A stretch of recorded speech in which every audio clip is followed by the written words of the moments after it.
I used to think I understood the world. I used to think I had everything figured out, because the path in front of me seemed so clear. Work hard, climb higher, stay focused, win the game. Everyone around me said mattered. My name is Arthur Hale, and I'm 87 years old.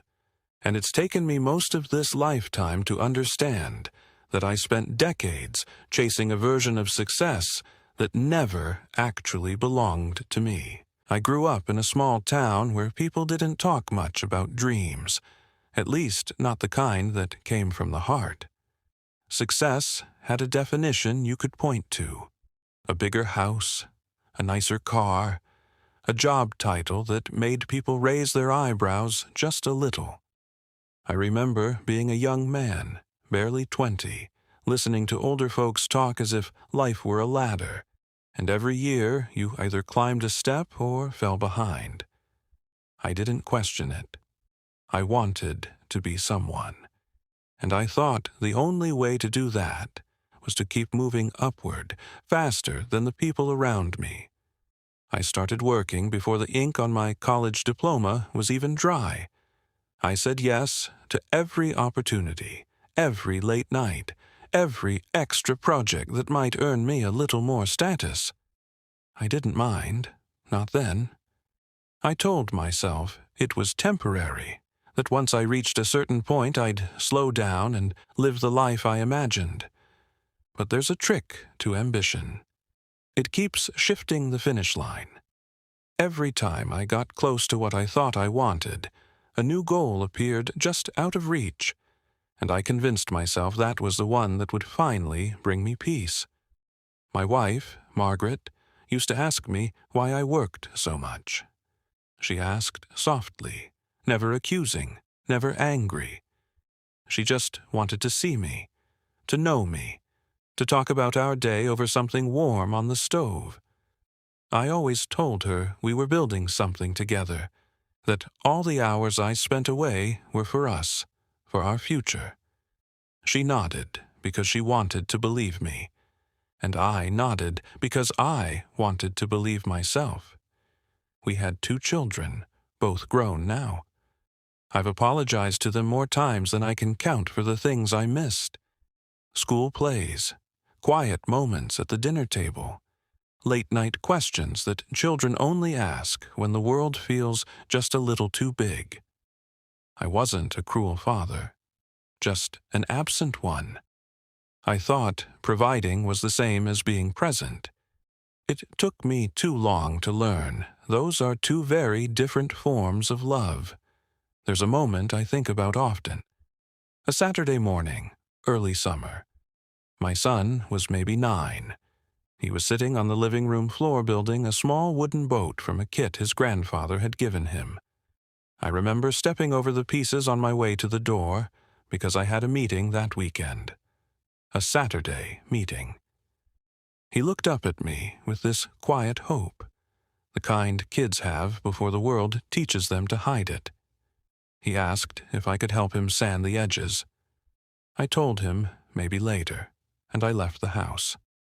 I don't remember the meeting. Not a single detail. What I do remember is coming home late that night and seeing that little boat sitting on the kitchen counter, crooked and uneven, with dried glue around the edges. He did it himself. I told him it looked great, and he smiled. But something small and important had already slipped away in that moment. You don't always feel a regret forming. Sometimes it grows quietly in the background, waiting until you're finally still enough to notice. The years went on, and I kept climbing. Promotions, awards, respect from people who barely knew me. My name carried weight in my field. I shook hands with individuals everyone else admired. I thought I had finally made it.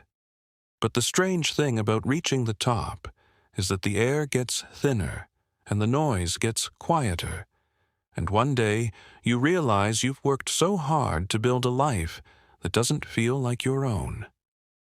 After Margaret passed, the house felt unbearably silent. She had filled the rooms with warmth I'd taken for granted.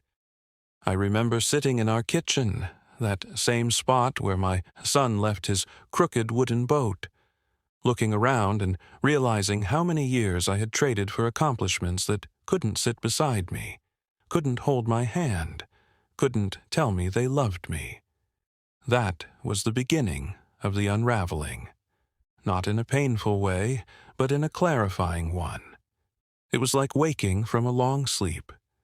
I started to notice the smaller things I had ignored. The creak of the porch steps, the way sunlight moves across a room throughout the day, the simple goodness of a slow conversation with someone you love. These were not impressive things. They wouldn't earn applause, but they started to feel like success in a way that all my old achievements never truly did. People assume that reaching old age brings certainty, but for me, it brought questions. What is a life well lived? What matters when the years behind you outnumber the years ahead? I don't have perfect answers, but I do know this.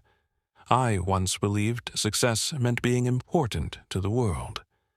Now I understand that real success is being important to the people who share your life, even in small, everyday ways. I'm not telling you this to make you feel guilty for wanting goals or ambition. There is nothing wrong with dreaming big. But I wish someone had told me when I was young that there are different kinds of success, and not all of them come with recognition or wealth or status. Some come quietly, in forms you can't measure. A child reaching for your hand. A partner laughing at something only the two of you understand. An evening where you sit with someone you love and say absolutely nothing, and somehow that silence becomes a memory you carry for years. I'm 87 now, and I find myself thinking less about what I achieved and more about the people who shaped me. The friends who forgave my distractions. The children who grew into patient adults despite my absence. The woman who held our family together while I chased my own reflection. If I could speak to my younger self, I wouldn't scold him. I'd just tell him to look around a little more, to pay attention to the things that don't seem urgent, but end up mattering the most. To understand that a life isn't remembered for its trophies, but for its love. You don't wait as long as I did to ask what kind of success truly feels like your own.